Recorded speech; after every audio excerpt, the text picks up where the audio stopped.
name of Jesus.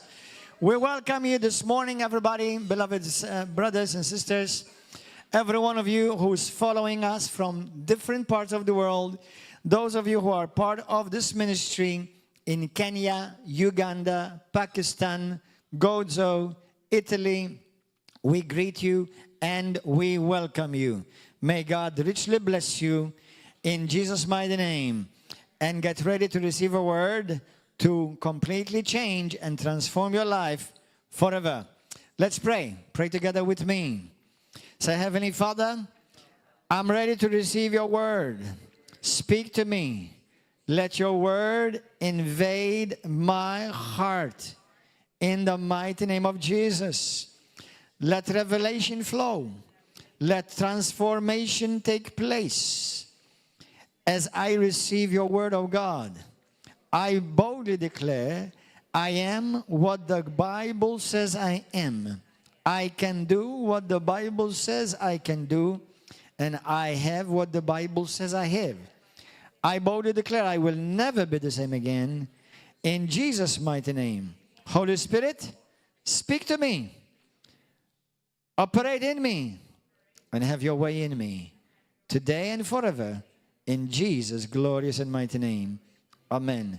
Go to the most famous Bible scripture passage of all time. Do you know what that is? Anybody knows what it is? It's used everywhere. It's used like left, right, and center. Apart from John 3:16, it's 1 Corinthians chapter 13. Hallelujah. Is the most exhausted passage from the Bible. And most probably the most violated.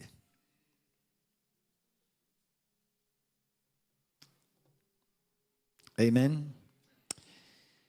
Today is the day that, or I could say, let me put it this way. People who are back in the hours behind us, they're celebrating Valentine's Day. Valentine, by the way, was a real person, and there is a true story. Actually, that's a good story. It's not a bad story. I will mention it a bit later. But today we're talking about love. You know, you see me dressed in red. Number one, I love colors. But I thought that also it's appropriate for the occasion, you know, so that you feel the love of the Father. No, I'm just joking. Hallelujah. Thank you, Jesus.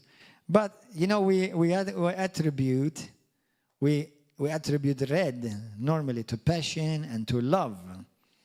And our God is passionately in love with you.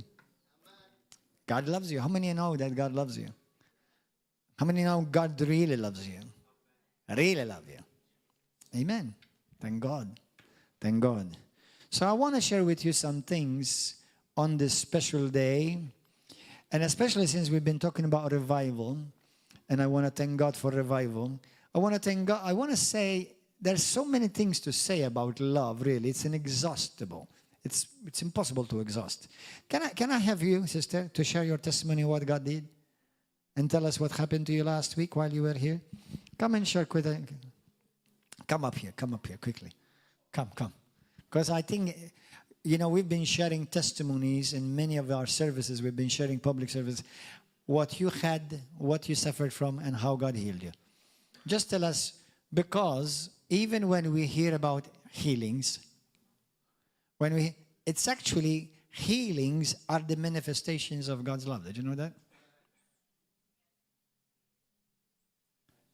God healing you is God manifesting his love toward you. Amen? So tell us how God's love was manifested to you last Sunday. What happened? What did you have? What you suffered from? And how God healed you? And now what is the result? Yes, praise the Lord. I suffered a couple of weeks from really tooth pain, and it entered into my bone. Into your gums, into your jaw. Yes, exactly. And I know that it's serious, but God is more serious. Amen. With his cross, work on the cross. So I really couldn't bite. Couldn't chew. You couldn't chew well. It was really hard It was really painful, and I suffered. Sometimes I prayed the night, and because I proclaimed the word of the Lord, that I'm healed already, and I rebuked this disease. But last Sunday, I came here, and there was a word of knowledge from Pastor, and he said there is a complication in healing. It's not a disease; it's a complication in healing. And I knew it was from me. For the gums. Yes, the word exactly. was somebody had complication in the gums. Yes. Yes. Yes. And so I touched my toes. You touch your cheeks, not your Yes. toes. Okay, Your toes thank is you. Now, I don't know. I mean, if you have the faith to touch your toes to get your Toes. I don't know. Tooth, right? Tooth is not right? Toes. No, that's toes. Tooth. Tooth. Teeth. Yes, teeth. Gums. Okay. Okay. So, and then I received it in faith. I received in faith that I got my healing last Sunday. And I came home, and the next Monday I felt, I felt something was not so swollen again, and it was because it was Thank you, already Lord. swollen. And I felt something was really changed. Glory. And the next day I could chew. Thank you, Lord. You could chew. Yes, I could amen. chew. And today I can really chew on both sides. Hey, and then if I hallelujah. touch it here on my bone, it's less swollen, and I know God. And the pain is left here. Yes, the pain. I'm completely out of pain. Because you couldn't chew. I couldn't. Wow. No, I could not. You couldn't bite. Couldn't bite. And so now you can bite. I can bite. So and husband, be careful. yes, exactly. Yes, Because she can bite now. yes, yes. It's amazing because it was really, I think, 2 weeks very painful. After a strife, it was a feeling someone hit my Man, like a knife Jesus. in my teeth. Holy smokes. But because I was not careful, I But know the I Lord was, healed you. the Lord healed me. Yes, Jesus healed you. and the Lord is so faithful to Glory us. to God. Yes. Amen. So I brought our sister Andrea because healing is the manifestation of God's love. As a matter of fact, the Bible talks about how many times Jesus was moved with compassion. Compassion is love. Love in action. Amen. Hallelujah. So let's go to 1 Corinthians chapter 13. And we're going to take another look as the Holy Spirit leads us through this message. You know, when we think about Jesus, when we mention Jesus, in the mind of the world, when Jesus is mentioned, I believe one of the first things that comes up is love. Now, that's a challenge for you and for me, because we are people of Jesus, Christians. And I'll begin by giving you this challenge of love. When people think about you, do they think about love? Because we are Christians. The Bible says, made in God's image. 1 John 4:8, God is love. And when people think about you, I'm not talking when they falsely accuse you, because as you know, even the world falsely accuses God today in many things. But when they really get to know you, can they say that the first thing that comes up when you come to their thoughts is love? Because we're really supposed to portray that. That's our calling. Your greatest call is love. Jesus said that the world will know me and you, and they will know us by our love. And this is where it's going to get bumpy, by our love for one another. Now, it's been my experience, and I want to specifically categorize this message today. This message is not for the world. It's not for sinners. It's not for people who don't have Christ in their lives, although by the end of this message you can choose to have Christ in your life, and we're going to pray with you. But this message is for the church. If you read the book of Revelations, when Jesus rebuked the churches, it was always for lack of love. People don't obey God because they don't know how to love God, or they choose not to love God. When we sin against God, it's because we do not love God. Because Jesus reverses and gives us the answer. If you love me, obey me. If you love me, keep my word. If you love me, keep my commandments. And although the 10 commandments are good to keep, but he's not referring to those. He didn't say keep my 10 commandments. He said keep my commandments. And many Christians who think they are Christians don't love God even in the basics, because Jesus wants you to fellowship. Many Christians don't want to fellowship. I love God by myself in the kitchen. I love my God by just watching God TV. I love being a Christian as long as I'm by myself. No, you don't love God, neither do you love yourself. Because you do not know if you really love until your love is tested. Everybody can say to you, I love you, sister, I love you, brother, until that love has been tested. You know if you really love when your love has been challenged, tested, and put on trial. It shouldn't be hard for us to understand this, because God is love manifested in human being, Jesus, and his love was tested, proven, and crucified. If you will truly love, your love will hurt. You will suffer. You will be persecuted. You will feel injustice. You will be falsely accused. And then you have to return it all back in love. Because that's what Jesus does. And it's unfortunate that a lot of God's love, many in the body of Christ, including us, you and I, you have to ask yourself the genuine question if you really love. Many Christians' love does not mean I love you, it means I like you. And then the moment you do something I don't agree with, I no longer like you. And I don't longer love you.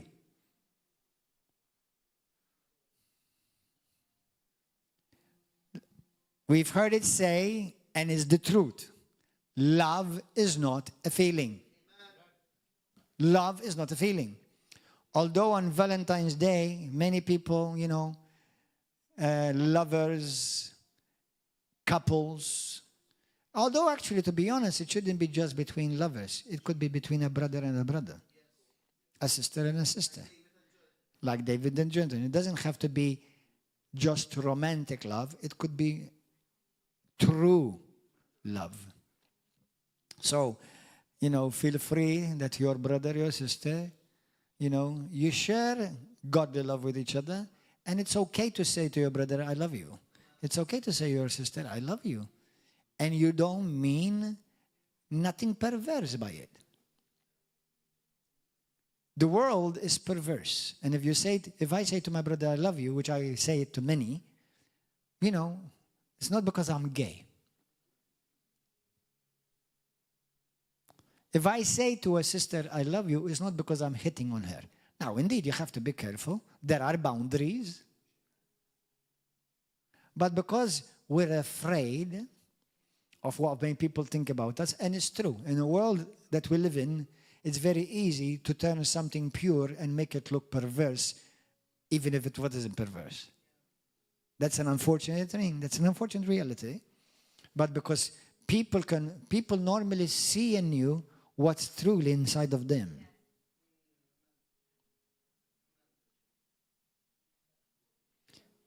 Because I understand, to some extent I understand. And the reason why I understand, because we live in a broken world. So if I've been abused by a man, okay, let's say I was abused, I'm not saying I was, but let's say I was abused by a father. So if my pastor says to me, I love you, what may trigger in me? Is he trying to abuse me? So I am afraid to be loved. What about a daughter? You may be a daughter who needs love because they may think, or she may think, that if somebody says to her, I love you, I'm not talking about romantic love, I'm talking about God's love. Because to be honest, if God is love, we are small love, small g gods. God only produces himself. I don't know if you can get that. I don't know if you can handle that. When God created you and I, not in our fallen nature, when he created the original creation, he produced an image of himself. And they were perfect until they sinned. When we are born in this world, we're not born perfect. And even though in a stretched way, we can say that we are made in the image of God, but we are not. We are born corrupted. Only then when you're born again, you receive the restoration back that God intended for you originally. So when you are born again, what happens when you're born again? If you noticed, you start loving everybody. Have you ever noticed that? It's like all of a sudden you've been awakened to this love. It's like all of a sudden, it's like you love everybody. Oh, we are so what? Because he did not look at me, or because he didn't shake me. So what's the point? It's okay, miskin or miskina, maybe they're going through a hard time. It's amazing. Love will understand. Well, love will justify you. Love will say, I understand why he may be acting like that. I understand why she said that. Love will always understand. That's why love holds no record of wrong. Love is not, we're going to read it. Love believes the best. So, the unfortunate thing is that we see Jesus rebuking the churches in areas that they have sinned. It's always because they failed in the area of love. And in the book of Revelation, chapter 2, Jesus tells the church to return back to their first love. Now, it's going to be difficult for you to love others if you've not experienced the love of God. Because as a Christian, you cannot love out of your love. You have to love out of his love.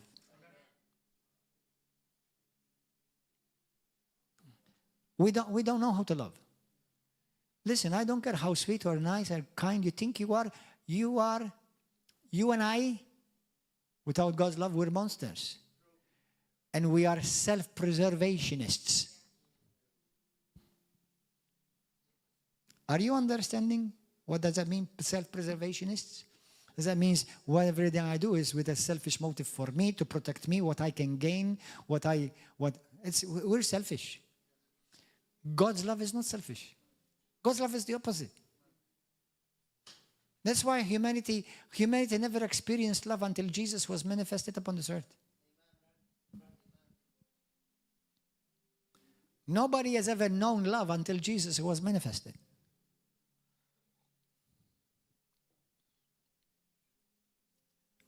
Love will cost you. When you say, I love, get ready to go through pain. For sure. For sure. But if you don't, how do you know you really love? You love just because we share the same hobbies and because we always agree on everything and we always do what we both like together? Is that why we love? No. That's not love.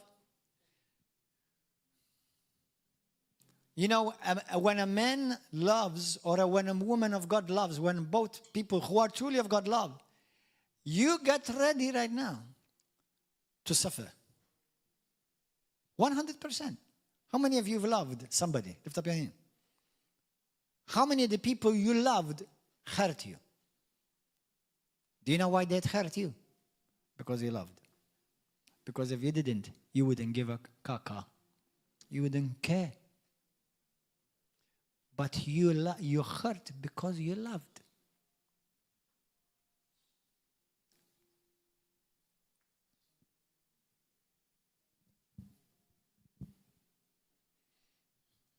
You know, in the Bible,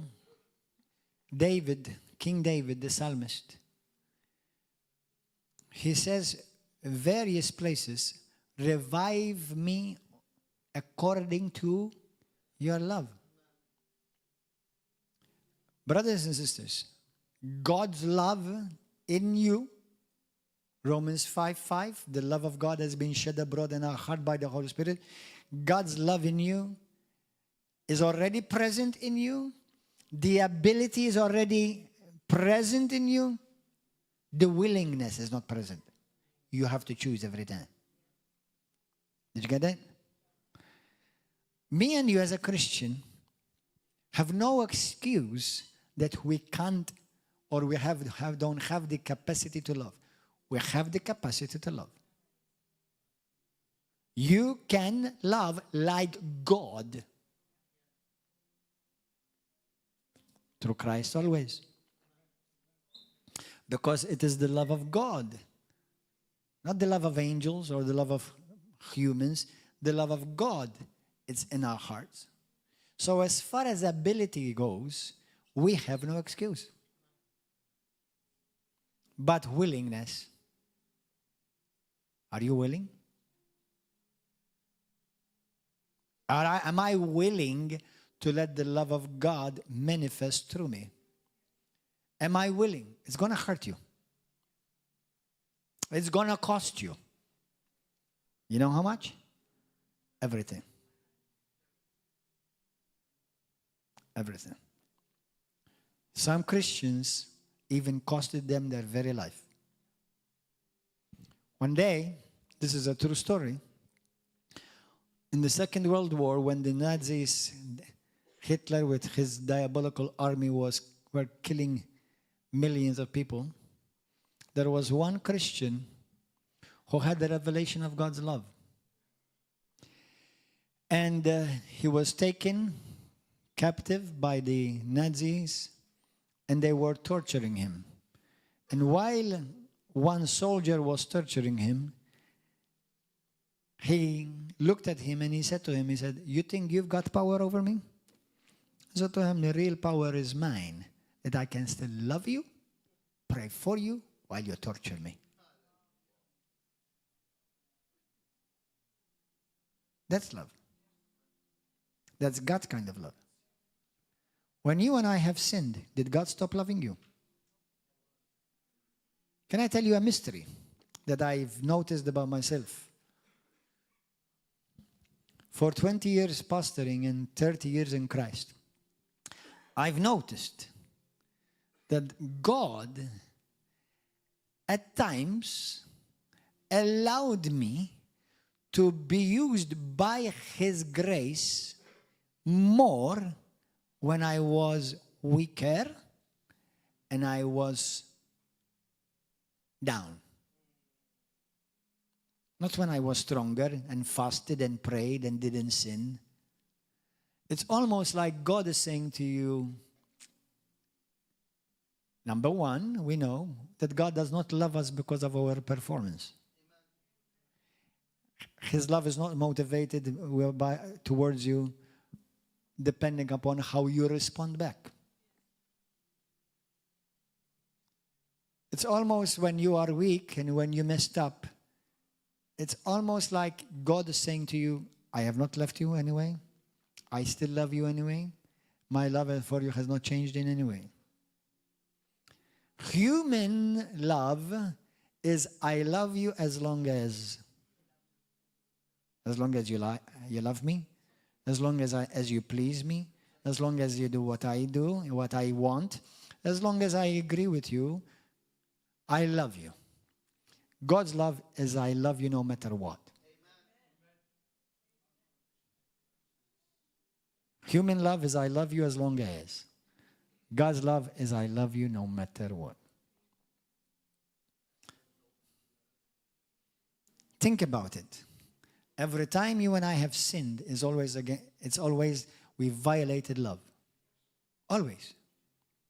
If I was arrogant with my brother, with my wife, with my husband, I don't have a husband, but I have a wife. When you were short-tempered, where you were jealous, where you were angry, where you shouted, where you were used unkind words, when you did not feel like you want to help, notice we've always sinned in the area of love. When your brother asked you for help and you ignored him because you failed to walk in God's love. When your brother called you to meet, to make things right, and you did not want because you said, I'm going to move on. You know why? Did God say that? I'm going to move on. Aren't you glad God did not move on? But he did not want to move on without you.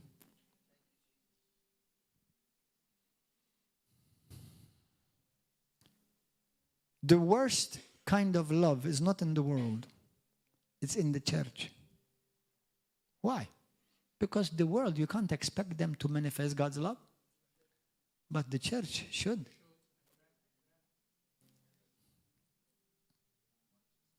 Bravo. To whom much is given, much is expected. When people, when Christians attack each other on Facebook, they're missing it and they're sinning in the area of love. When people do videos attacking ministries and churches, Jesus says in John 16:3, they do this because they neither know me nor the Father. And God the Father is love. Jesus is love. Okay? So, if you notice, every time you and I sin is always in the area of love. Let's go. 1 Corinthians chapter 13, quickly. Notice that love is not a feeling, but this is the definition of love. Love suffers long. Patient. Tell your neighbor, tell the one on the side, on the left, on the right, be patient. Tell the other one, be more patient. I lost it now. I lost it. No more. I can't handle it.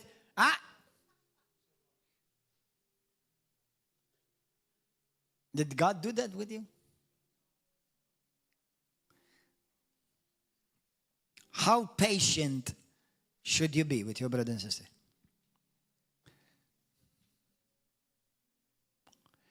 I can tell you how much.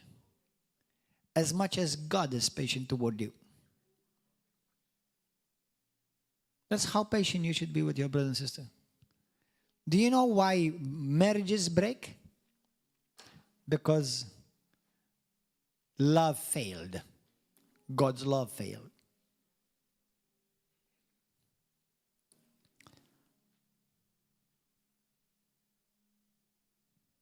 Many of us, I think all of us, we believe that we're living in the last days, and possibly truly days.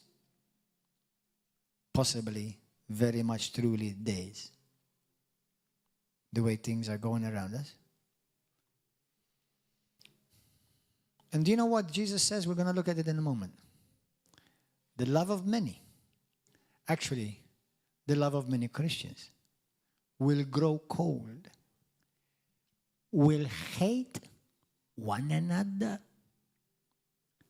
Well, I don't hate him. It's just I don't want to see his face. How loving that sounds, is vera. Imagine God the Father saying that about you. Now listen to this. People who've hurt you, mistreated you, were unjust with you, falsely accused you, I understand that trust has to be built. But love always gives the chance. Love gives the chance. I don't want to talk to her again because I am afraid to be hurt again. I understand. But that's why if you truly love, you will take that risk.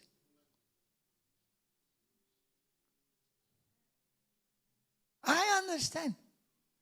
Do you know how... It's useless speaking about me because I don't want to blow any trumpets. But imagine you and I, we are called to imitate Christ. Do you know the Bible says you're supposed to imitate Christ? Do you know that God specifically says that you must imitate God? And do you know what? In what area? In the area of love. Ephesians chapter 5 verse 1.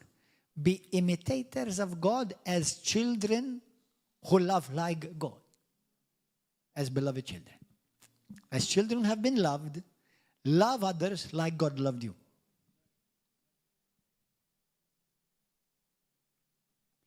You know, yesterday I said it, and I'm going to say it again to you in English.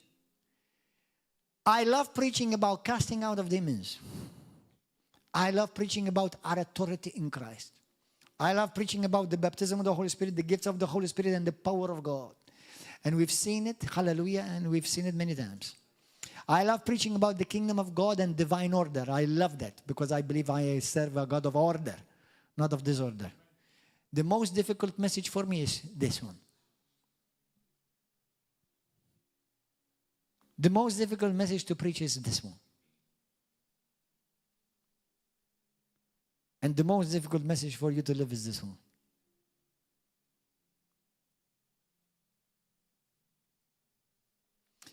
Many who have testified of near-death experiences, NDEs. Have you heard of near-death experiences? People either who've died on the operation table, or maybe they died at some other point. People who may either died and they went before Jesus. And they saw God. And they came back. The majority don't have the privilege of coming back. But some who have come back, they have testified, many have said similar things. Number one, Jesus asked them these questions, which he's going to ask to you. One, what did you do with my son? Did you tell others about him? Did you share Jesus with others? And the second thing that he will ask you, this is the testimony of many. How did you love? But even me sharing Jesus with people, it has to be done out of love. It's because you love people and you don't want them to perish. Now, they may reject you, but don't take it personal.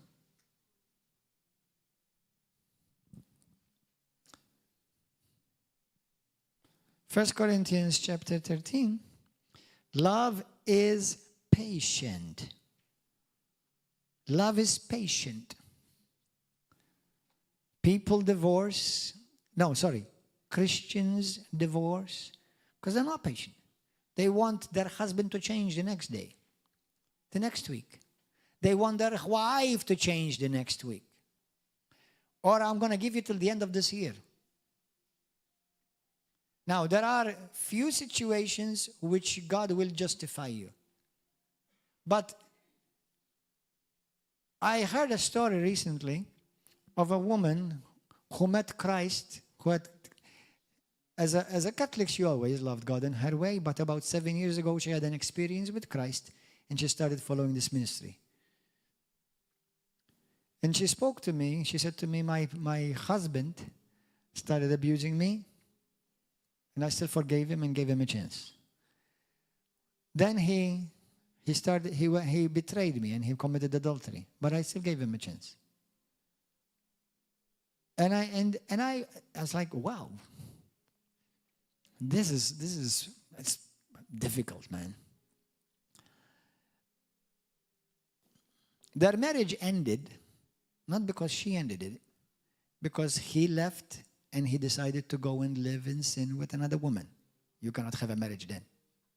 You can't have a marriage then. So now, in the sight of God, according to the book of Matthew 19, Jesus says, there's one clause in particular, and that is adultery.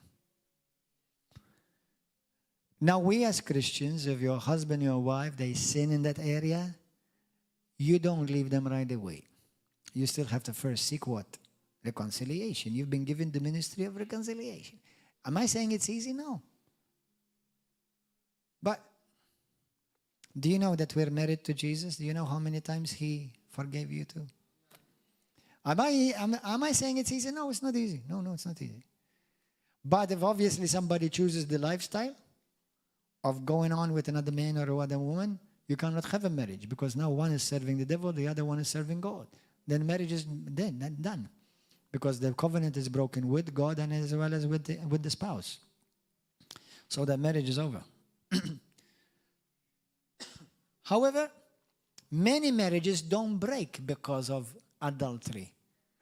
Many marriages break because of love has ended.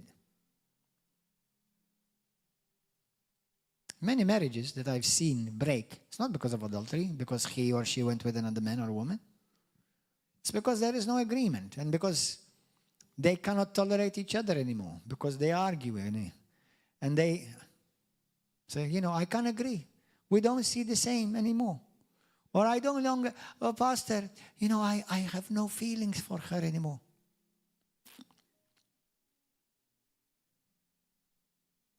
Look at the attributes of love.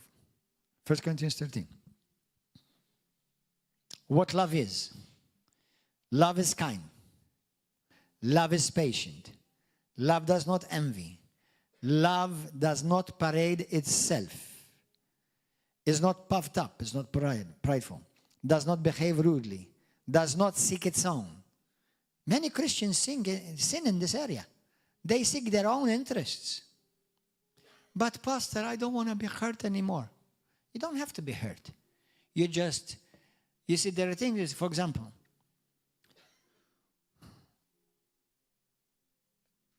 there are levels of love. Meaning, what do I mean by that? Is that if you've hurt me over and over again, I'm still going to love you. I'm still going to give you a chance. But then the way I trust you is going to be different. But I love you. I'm going to wish well for you. If you need my help, I'm going to help you.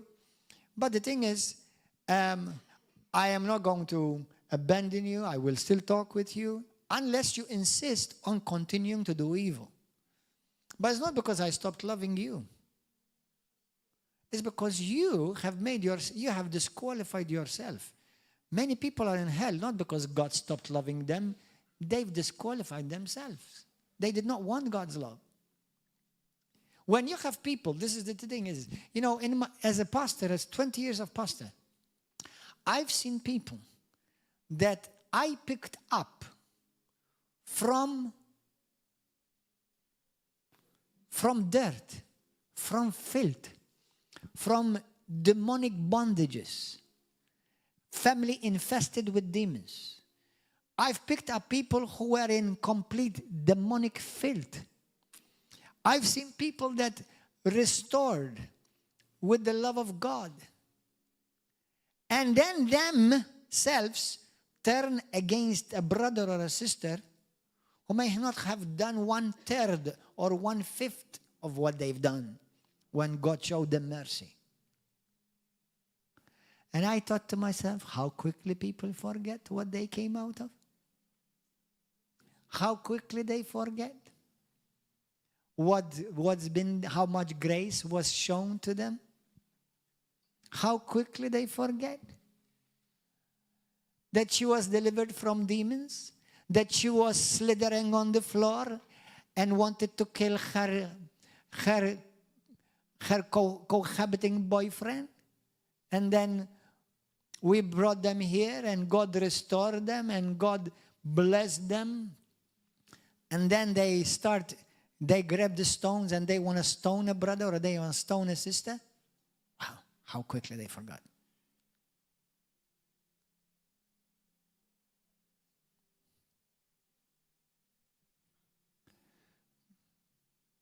If God has been good to you, you owe it to everyone else around you to be good to them. If God has shown mercy to you, you owe it to others to show mercy to them. If God has been compassionate to you, you owe it to them to be compassionate. I'm not telling you to always agree, but love sees beyond. You see, human love is this. He speaks too much. He's irritating me. God's love You know why he speaks too much, son? Because when he was a kid, his father used to lock him up in the room. He tell him, don't speak. You're stupid. I don't want to hear you. So now he wants to express himself because he was always shut up. Wow. Now your heart is moved with love and compassion. Do you know why he rejected you, son? Do you know why he took it against you, son? It's because his father used to abuse him. So now when he looks at you, he has a hard time seeing you as a good father because what he's gone through, he's reflecting it on you. Projecting it on you. But God's love sees beyond, and he's saying, my brother is acting like this most probably because he's been through this and through this and through this.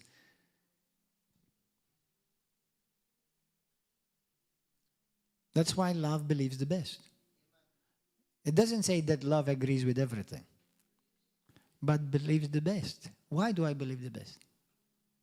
Because love puts itself in the same place that the other person is. And it's not easy. I'm not telling you this is easy for me. And I'm not telling you that this always comes automatic. And I'm not telling you that it's the first thing I always think about. Sometimes the first thing I think about is I want to cut somebody's head off. Sometimes the first thing I think about somebody is to punch them in their face and kick the caca out of them. Yeah. But I don't act upon that because there's something that dominates me that's much bigger. And it's called the love of God. Has anyone felt like that before? Anyone felt anything? Yeah, but you don't, all right? Why do you don't? Because God has been good to you when you did not deserve it. God has shown love to you when you were blaspheming him and nailing him to the cross. He looked down on you and he said, Father, forgive him. Father, forgive her. She doesn't know what she's doing. He looked beyond.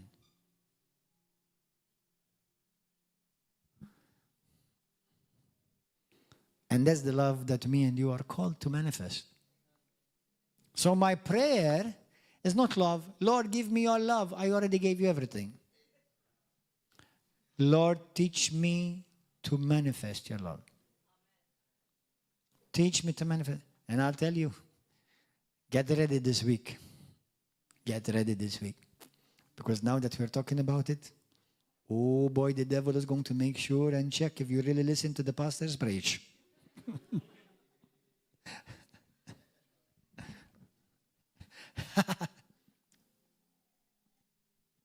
How many of us, you're driving down the road, somebody crosses you or stops wrong or honks wrong, and what do you manifest?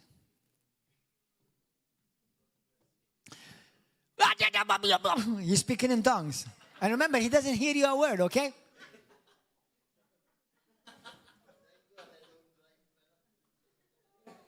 Or else, you're saying, Lord bless him. Maybe he's in a hurry. Maybe he's almost going to be missing work and he's going to get in trouble. God bless him. Because love believes the best.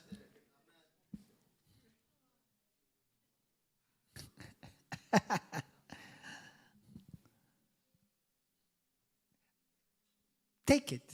Every time you and I miss it, it's always in the area of love. Always. That's why you give a chance over and over again. I'm not telling you trust. Trust has to be built, especially once it's been broken. But love will always give a chance. Because you know what I've learned? We're all growing, nobody has arrived.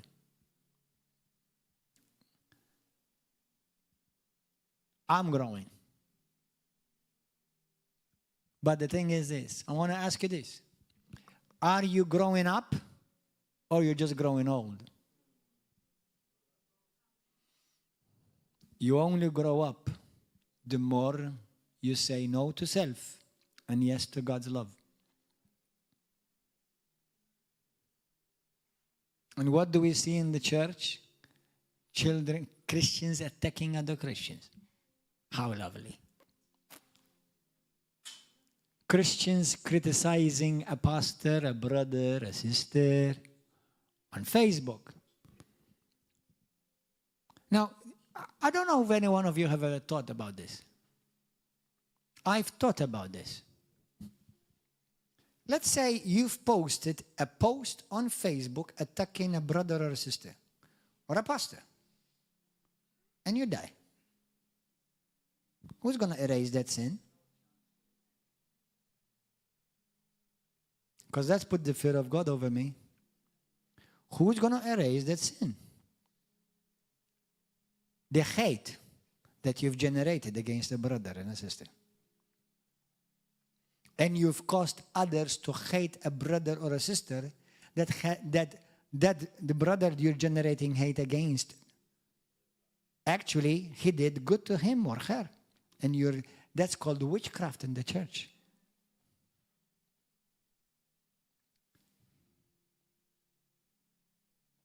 That's scary. That's why be careful what you say. Be careful what you write on Facebook. That's why whom you have friends. I don't make friends with people who attack brothers and sisters. I don't. Even if they attack somebody that I don't agree with, I don't make friends with them. I remove them friends immediately. I will consciously, at least, let me put it consciously, because I'm not checking on my friends on Facebook. But consciously, if I see somebody attacking, I right away, I am friend. I want nothing to do with that caca. Nothing. I don't want to be held accountable that I accepted the door blessed like all love. No, I will have nothing to do with it. That's why I'm adamantly against so-called ministries who play the big brother role attacking other ministries. I will never have anything to do with it. Imagine you're attacking a man of God, and in your eyes he's bad, but in God's eyes he is a man that God delights in. Oh, baby, it's going to be hard for you.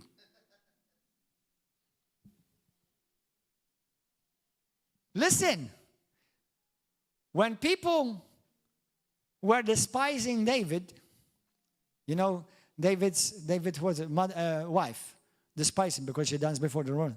In that very moment, while she was despising him, and most probably others were too, God says, I delight in you. Wow. For God does not see as man sees.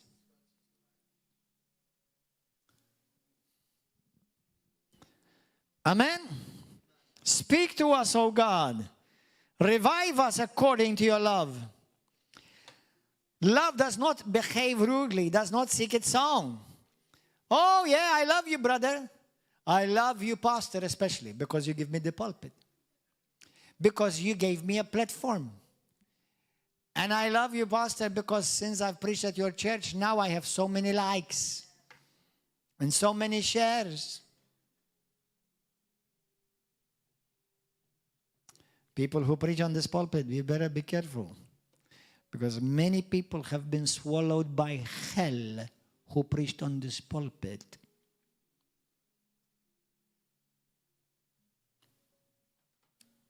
If good's been done to you and you return it with evil, remember what the Bible says, evil will never depart from your house.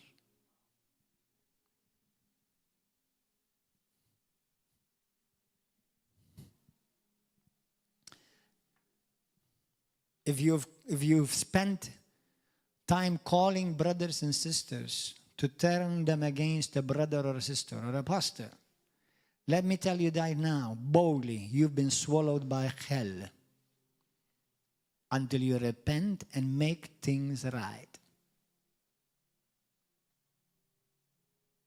Do you know what God hates? 7 things. 6 things he hates, and 7 are an abomination to him. Do you know what's one of them? Separating brothers. I know a few who've done that. And then they say, I love Jesus. May God have mercy on you. Does not behave rudely, does not seek its own. does not seek to build its own ministry off of the pulpit of another person's ministry.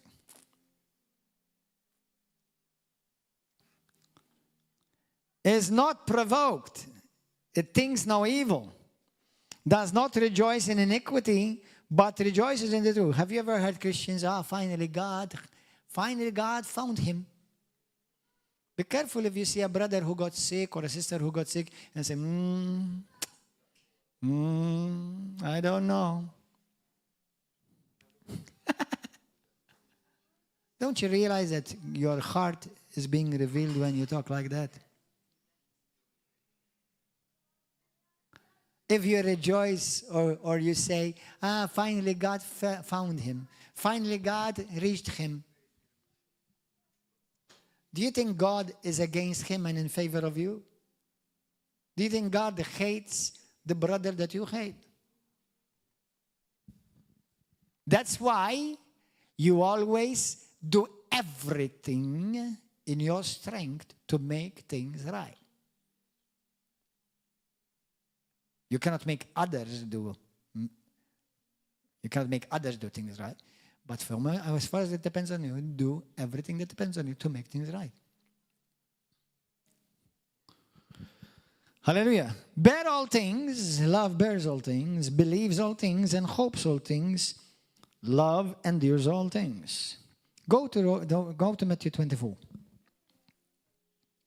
Let me show you something scary. You want to see something scary? Yes. Okay, I'm glad.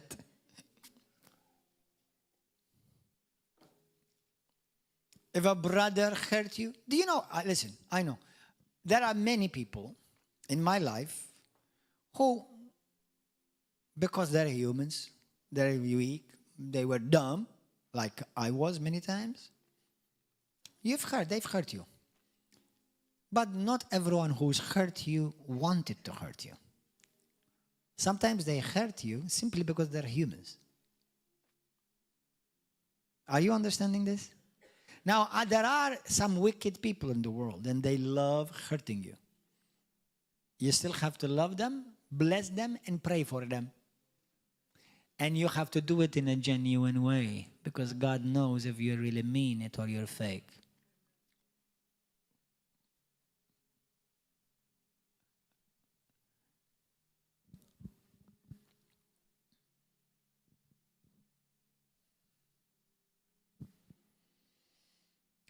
Verse 10. Then many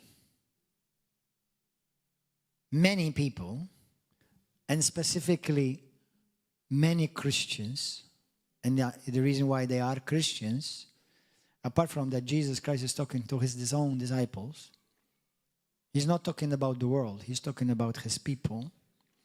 But he said, and many will be offended, will betray one another and hate one another. Can you imagine? They hate each other.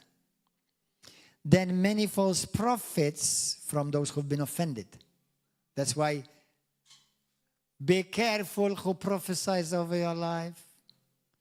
Not all self-proclaimed prophets are genuine prophets. Sometimes they prophesy out of their hurt and their offense.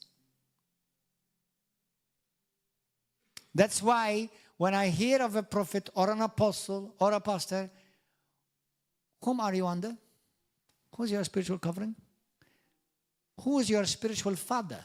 Oh no, he's not my spiritual father, but they are my covering. Hold on, why are they covering and he's not your spiritual father? Because I did not agree with my spiritual father and I sought for another cover. That sounds like Adam and Eve.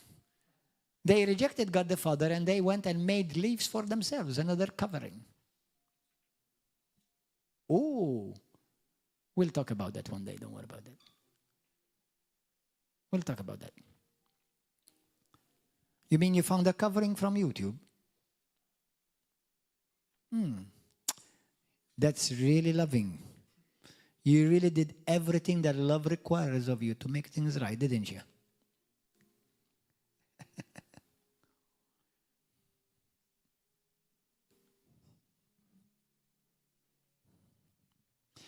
Let me say this. Let me throw this out. Do you know, by God's grace and for His glory as an apostle, many people have asked me, we would like for you to be the spiritual cover for us.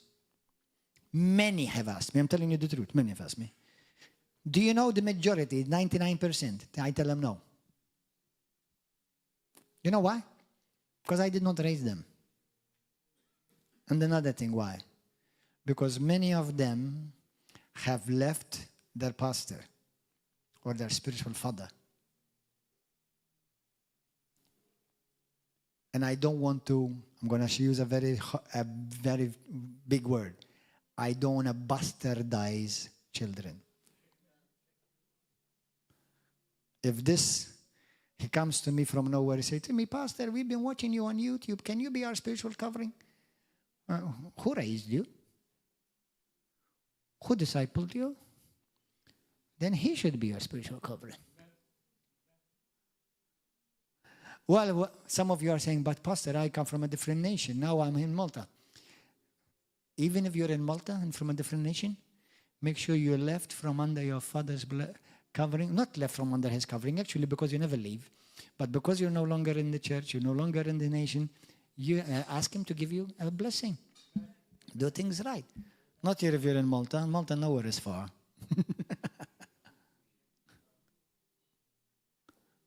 So that when you go back to your country, you go back to your father's house.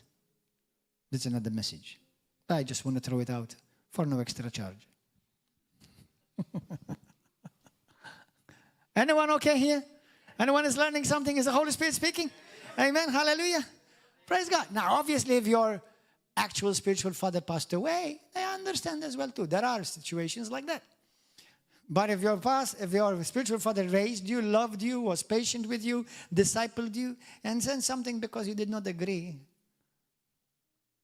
you think that's God?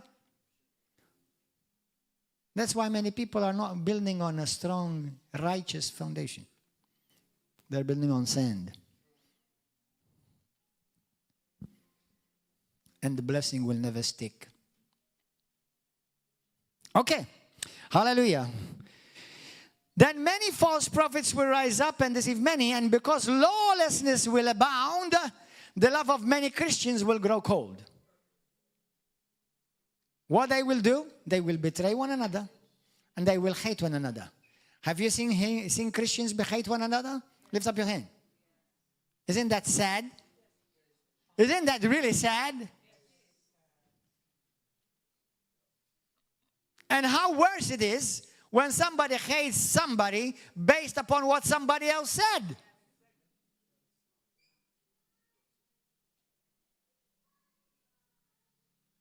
Jesus, don't come yet.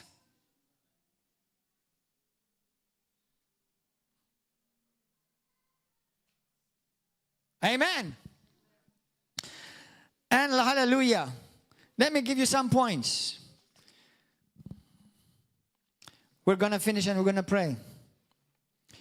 All tests are on love. What's the greatest love that we've seen? For this is love, that God loved us first, not that we loved him. And he gave his life for us. For God so loved the world that he gave his only begotten Son. Because we were so nice and so good, he couldn't resist us.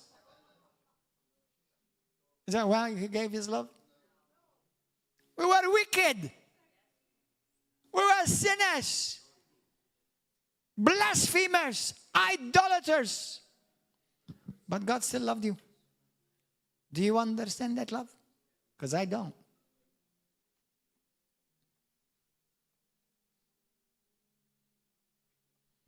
Does the church need a revival of love? We already have love.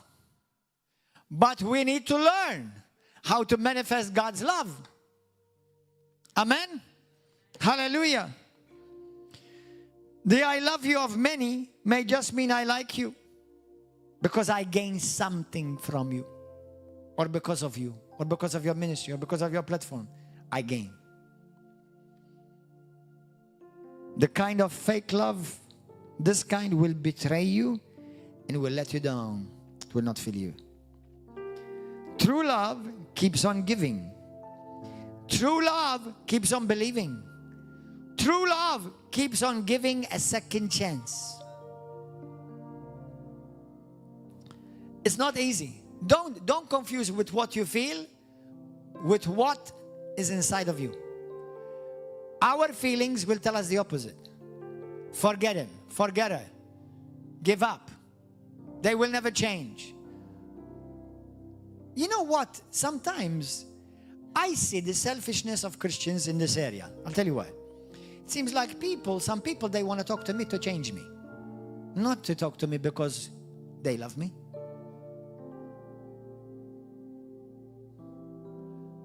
I'm not saying I don't need change. We all are changing. We're all in the process of growing. But I see it as arrogance. I talk with you if you change. Change you mean according to what you like, right? Is that love? No, I love you. And if God's love truly manifests in me, then it will be my love which will help you to change. Not I change or you change. Well, I'm not going to talk to the brother. It's useless. He never changes. Why don't you love him first? Show him love first. Don't try to change him. Change him is actually me trying to change another person. It's almost another form of selfishness and arrogance. It's like change because I say so. Why don't you love him? Show God's love and let God change him. This will work great in marriage. Wives, stop trying to change your husband. Stop it. And husbands, I think you should have already learned by now that you can't change your wife. I'll give you another equation for making marriage easier. Give the love that is been given to you. Your husband tells you what he wants. If he says to you, I like your hair purple, it's useless you go and dye it orange. I'm giving you an example, not literally. Hopefully nobody will dye it orange or purple. But just in case some man loves it purple, wife, do it. It's him you have to please because you love him.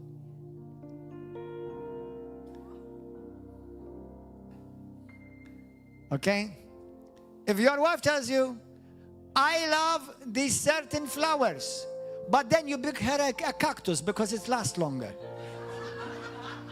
But honey, flowers don't last. It's a lot of money for nothing. I don't care. I love flowers and you bring me a cactus because it's long.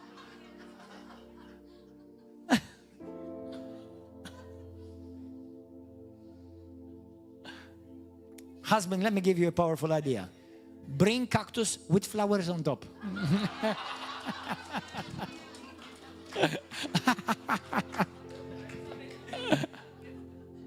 You understand?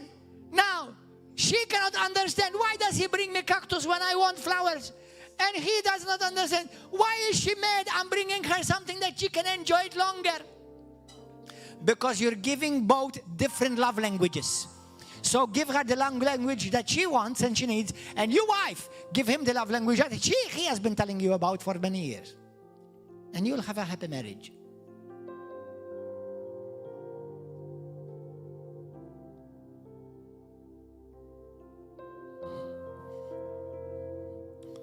Is anyone hearing something?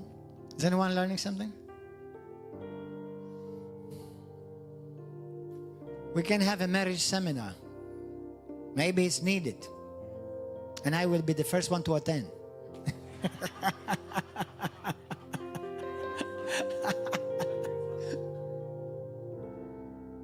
We all need help. I don't know of any couple that don't need some type of help in one area or the other. When I've seen one couple or another say they don't need any help, do you know what's happened? We have a suppressed husband or a suppressed wife. And they're acting happy on the outside, but they're frustrated on the inside. That would be another marriage seminar session.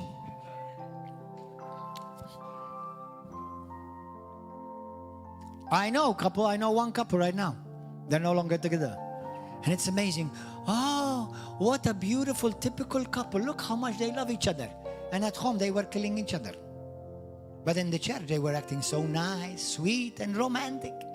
Oh, everybody is like, how much we love to be like them. And one day I said to my wife, honey, not everything that shines is gold. Later on, they separated. She left. She left to another nation and remarried. She may feel like she had every right to do that. I personally don't think so. But I'm no man's judge. I'm no man's judge. I'm nobody's judge. All I'm telling you is this. True relationships, whether it's husband or wife, brother or sister, pastor and daughter or pastor and son, it needs work. Every relationship needs work. And every relationship is going to work if we manifest the love of God. Because you're going to do ultimately something that is going to hurt me, irritate me, or offend me. And maybe you didn't even mean it, but it offended me anyway.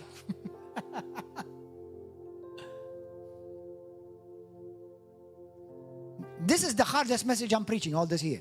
I'm telling you the truth. Because now I have to live it.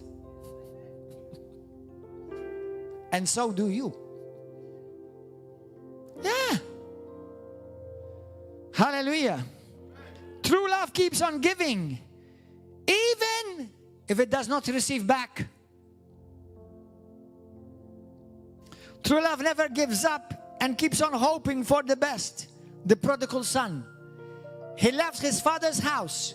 In a culture like the Jewish culture, if to have a son leave that house like that, it is a shame to the family. It's a shame to the father. Do you know who gets blamed when somebody leaves a house like that? I wonder what the father did wrong.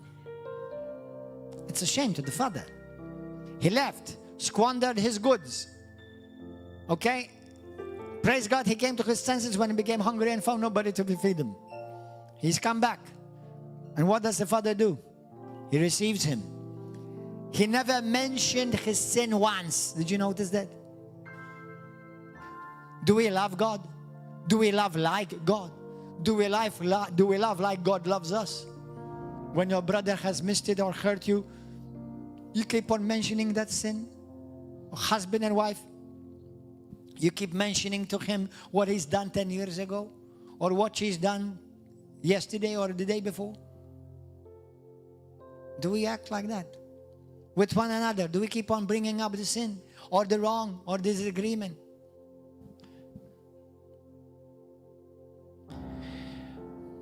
True love risks it all.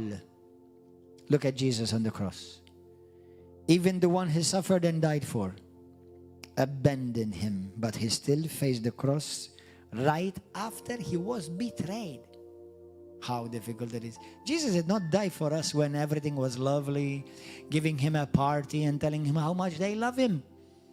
He went to the cross when right after he was betrayed and sold for 33 pieces of silver. Can you imagine the God of this universe being sold for 33 pieces of silver? Lord Jesus, help us. The more I meditate upon these things, the more I realize I don't understand them. I really don't understand. I believe it. I believe it's true. I've tasted it. But I don't understand. And I'm like, man, God is incredible. It's like awesome. It's like he's so wise. It's like, wow. True love. For it to be true love, must be shared. Cannot be kept. And the more you share it, like our dear sister said earlier, the more it will grow. Amen. When God says, I love you, this is what he's saying. This is what he's saying. I love you means I'm committed to you. Even if you don't love me, I still love you. Even if you leave me, I will never leave you. If you don't do everything I tell you, I still love you. No matter what happens, I will still never reject you. And I will still never leave you. And when you mess up and you sin against me, I still I'm here to forgive you. How different from human love? How different? We've heard and we've learned that according to the Bible, there are 4 types of love. Sexual love. We've all came out of that one. Without that one, nobody would be here. Eros. You've got brotherly love. Phileo. You've got family love, estorge. And you have God's love revealed through Christ Jesus. Unconditional, perfect, unfailing, unending love. And that's the love you've been loved with. That's the love I'm in love with. And that's the love you and I are called to love others with. And that's going to cost everything.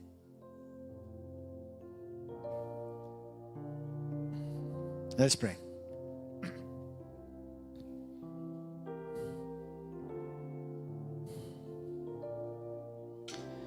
Oh, hallelujah. Talk to the Lord right now where you are. Lord, teach us. Teach us how to love like you love. If there's a brother, why do you think the Bible says before you bring your offering before the Lord, go and make things right with your brother. Go and make things right with your sister. The father, listen, can you imagine? Me as a father, I have 2 sons. I love both of my sons passionately. There's not one of them I love more than the other. If I give one thing to another one, I give one thing to the other. Imagine if I love them both, but they hate each other. I cannot have them together. I cannot have them together with me. I cannot hug them together because they're against each other. When I love both of them at the same time. How does God feel? When many of his own sons and daughters, they can't stand each other. Some even worse, attack each other. When you attack your brother, you're attacking God's son. You're attacking God's daughter. But at 10, be careful. Be careful. You're touching the apple of God's eye.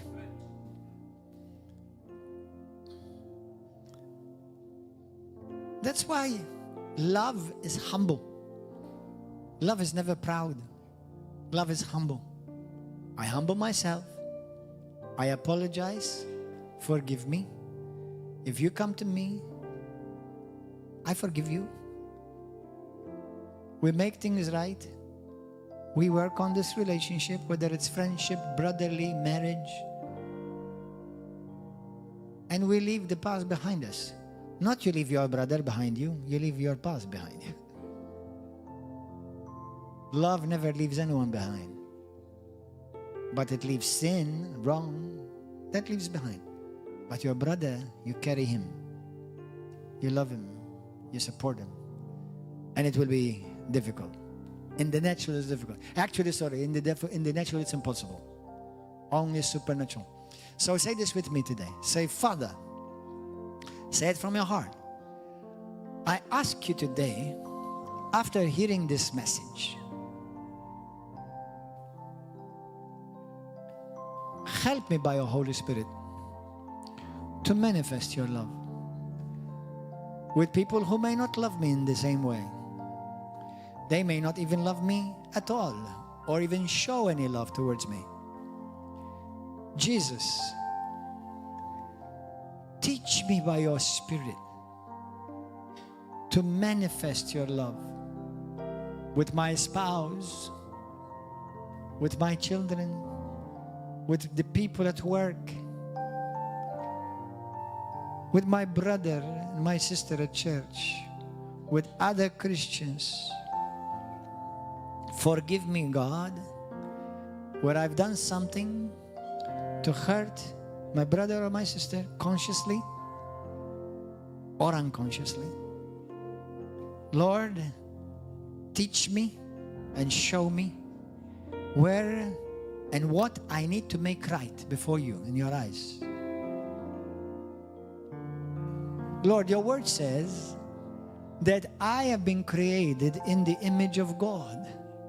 And Lord, you are love.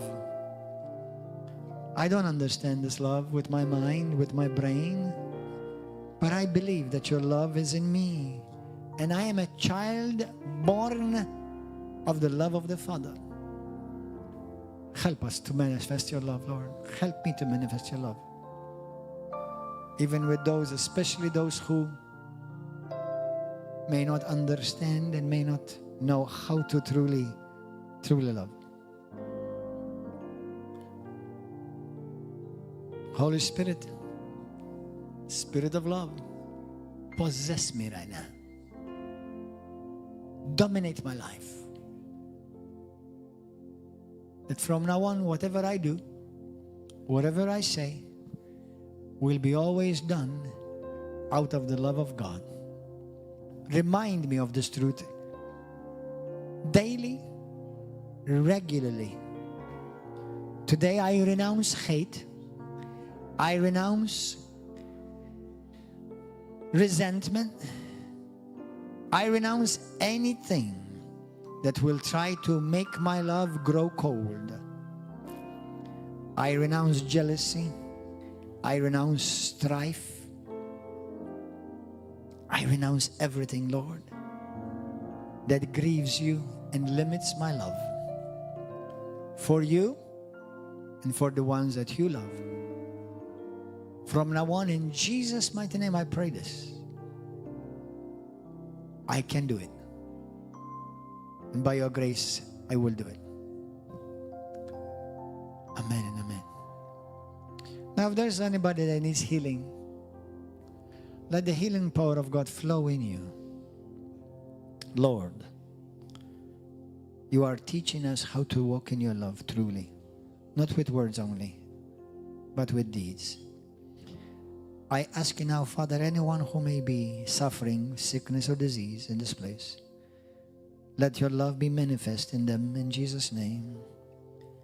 Let healing flow right now. Let your healing flow right now. I boldly declare, Lord, that the stripes that you borne upon you, which you've done in love, you bore our sicknesses and our diseases, and by your stripes we have been healed. It is your love manifested that has healed us, forgiven us our sins, and saved our souls. I will never be the same today, Father, after today. In Jesus' mighty name. Amen. I want to encourage you. Do an act of love today. Not for the sake of visualizations and likes, but for the sake of, I believe many need to hear this message. Can you share it on your social media, WhatsApp groups, friends, Facebook? Share it. Send it to them. Tell them, please watch this. And let the Holy Spirit work. I believe we are in times of God bringing revival. And we are preparing God for revival. And in revival, love has to be dominant. If you go and study the Bible, you see in the book of Acts, the love between the church, between the brothers and the sisters. In fact, they call communion agape. Agape table. Let's all stand. Hallelujah. Let us worship the Lord. Hallelujah. Blessed be the name of Jesus. Did you receive tonight, this morning? Are you blessed? Have you been challenged? Have your love been stretched? Good. Go and manifest the love of God. Don't let anyone put any damper upon your love. At least from your side, you do everything that takes from your side. If others don't respond the same way to you, you keep praying for them, blessing them, and wait patiently until God will move upon their hearts. Amen. Let's sing, brother. I love you, I love you,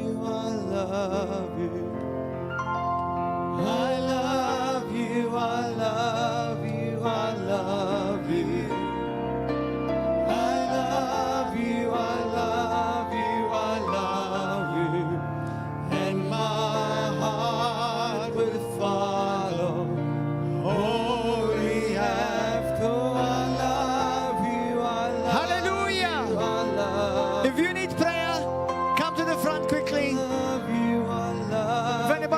brother, come to the front right now. Come and fellowship with us. Tonight we meet here for prayer and communion at 6 o'clock. Come and join us if you can for 6 o'clock communion and prayer. Brothers and sisters on YouTube and Facebook television, God bless you. We'll see you here next week. Hallelujah. Come and join us if you live in Malta. And continue to follow us and share this message with somebody. And let the love of God, hallelujah, be